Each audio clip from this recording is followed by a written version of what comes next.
So yan, okay na. Kakarga na siya ng tubig pero wala na siyang tapon. Isa wala na. Wala na tapon. Ang problem niya kanina pag nagkakarga siya ng tubig. Yung sa tunog, ano yun, medyo maluwag na nga yung ano mo eh. Dito. Yan, diba? Kita mo may ganyan na siya. Ibig sabihin, sa gearbox mo yan. Iyan mo na lang, as long as gumagana siya, iyan mo lang yung tunog. Pero yung kasi yung ganyan na, masyadong malaki na yung allowance to. Mukhang sa gearbox na yan eh. As long as gumagana, iyan mo lang. Para hindi mo na sa gastosan pa. Bawal na yung masyadong mabibigat. Ganun.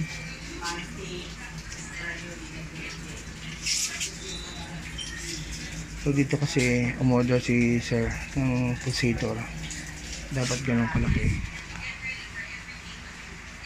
Yan, dapat din yung kalaki pero nabigay sa kanya mas maliit. Kaya nagkaroon siya ng gap.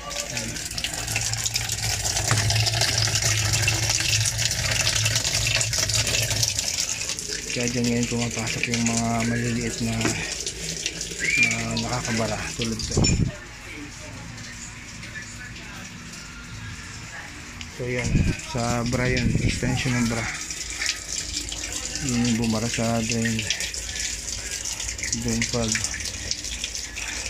So ngayon, okay na to. Yan, dahil sa tulo. Okay na yan.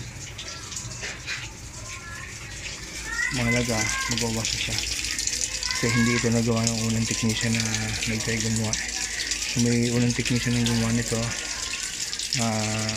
Okay naman daw, kaya lang hindi pa natatapos yung isang labada, bumalik na ulit yung problema, tapos hindi na kayang gawin. So binuksan ko yung ilalim niya. Yan, hindi ko na siya ng water. Yan ang mahalaga kasi kanina pasok yung tubig pero tapon din ang tapon. So kahit maghapon siyang ganun, hindi siya magwawash. Mahalaga, nag-iipon na siya ng water.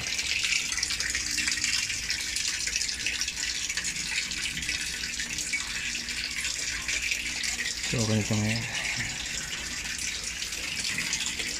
Thank you Lord. So okay na, gawa na naman sa sirang washing machine.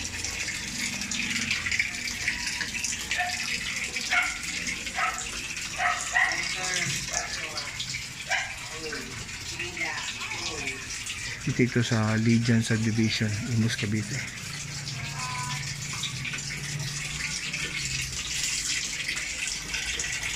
So mamaya magbawas na yan. Lagay ko lang siya sa very low, number 1.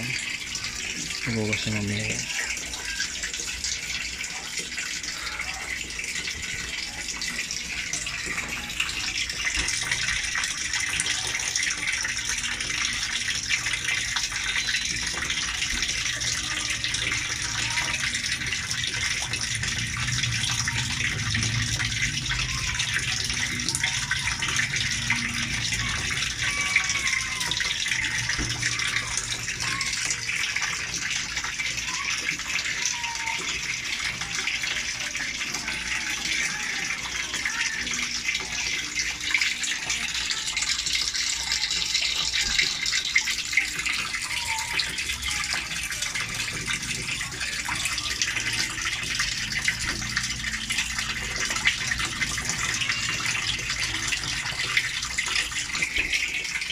Pause ko muna yung video. So mamaya mag-wash yan.